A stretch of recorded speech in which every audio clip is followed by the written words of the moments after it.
जिंदगी में अगर कभी मोहब्बत करने का इत्फाक हो तो आजिज लोगों से करना, क्योंकि आजिज लोग तकलीफ नहीं देते बल्कि मोहब्बत के बदले में इश्क करते हैं। बारिश में इतनी बूंदें नहीं बरसती, बारिश में इतनी बूंदें नहीं बरसती जितनी सजदे में सर रखने से रहमतें बरसती हैं।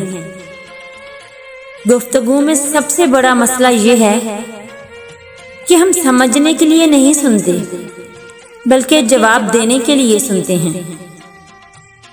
मोहब्बत के बगैर हर मौसीकी शोर, हर रक्स महज पागलपन और सब इबादतें बोझ हैं। अलमिया तो यह है कि मैयत वाले घर में मरने वाले की अच्छाइयां और जिंदा लोगों की बुराइयां हो रही होती हैं।